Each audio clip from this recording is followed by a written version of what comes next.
Hey everyone, this is the first of a new weekly video series that I'll be sending out.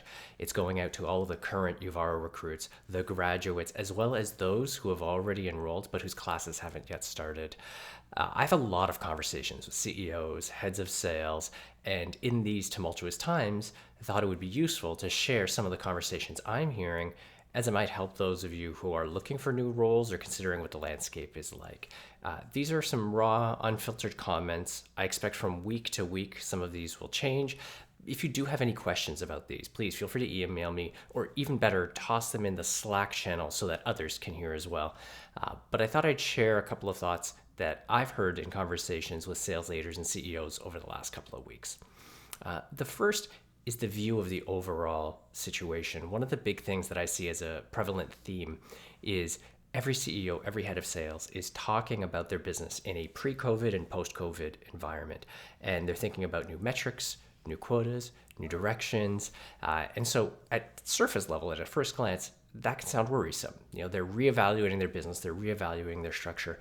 But in any of these scenarios, when you're going through a lot of change, it opens up new opportunities. What it means is they'll be looking at their numbers, their ratios, how that all works, and they're going to uncover gaps.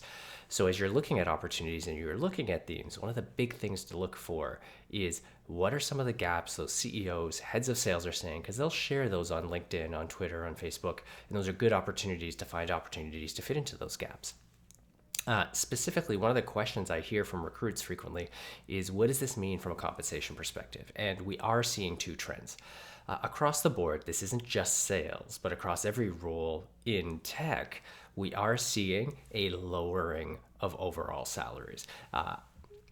There's no formal studies. These are all from anecdotes and conversations. One of the things I am seeing is a lot of companies making slight reductions to their bases. It seems to be in the order of about 10% across the board.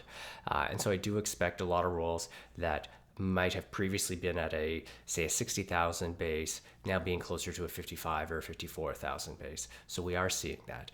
There is a flip side though. What we're seeing is also a reduction in quotas. So whereas for you to get that 20,000 or 50,000 variable, you might previously have had to bring in 500,000 in business.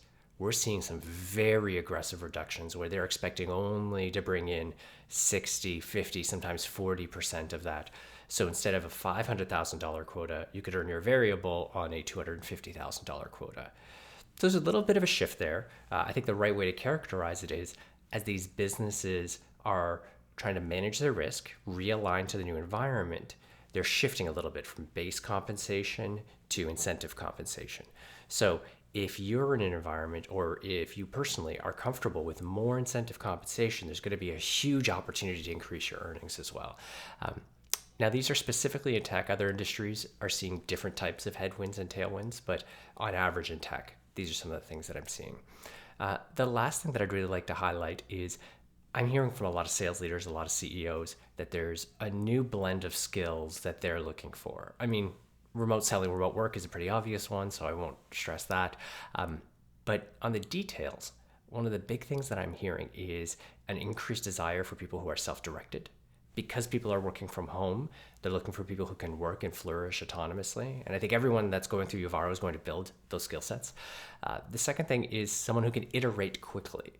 And the subtext to that is people don't know what the new selling motion is. If you included restaurants in your customer base or the travel industry in your customer base, you no longer feel confident that you know how to sell.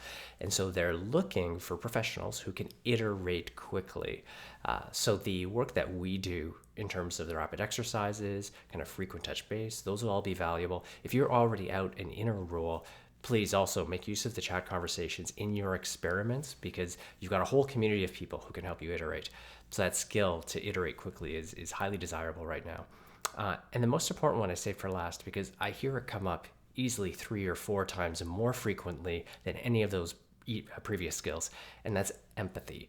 One of the big things I'm hearing from sales leaders and from CEOs is they are desperately looking for people who do a really good job at empathizing with the buyer, seeing what pains and issues they're coming up with, and really treating the customers like humans and people. I think that bodes really well for everyone that we have in our network.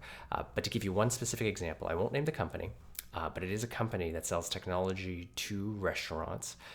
They recently had a number of layoffs, and across the board, they're seeing all of their sales reps struggling to hit those quotas because there's only a subset of restaurants that have moved online to do like Uber Eats and DoorDash as their primary business. And the head of sales was sharing the story of one of their reps who, in the worst times the company has ever had, in the worst economic environment any of us have ever seen, is currently, this month in April, we're halfway through the month, and is already 50% above their April quota. And the primary reason, and what the head of sales attributes it to, is exceptional empathy. The sales rep is not calling up to try and sell a deal. They're calling up to ask how their leads are doing, how they can help, offering suggestions and tips. Sometimes it's actually using their tools, but more often it's about tips and resources that rep had found elsewhere. And so that desire to give value first, to empathize, is proving extremely valuable right now. So if you're out in the space right now, if you're in class right now, if you're going to be coming in, a couple of things I'd highlight would be that kind of rapid experimentation and that ability to empathize as two things to really focus on. As I pick up new trends, as I see new data points, new insights, I'll be sure to share them. If you have any questions you'd like me to make sure that I hit on these videos or these calls, just let me know. Happy to include them. I expect this one was a little longer because there's a couple of things that I wanted to catch up with. So in subsequent weeks, they'll be shorter. But either way, I hope you're all staying safe and staying sane. Looking forward to chatting. And keep in mind, we're only a Slack message away. We'll chat soon. Hope you all have a great weekend. Ciao.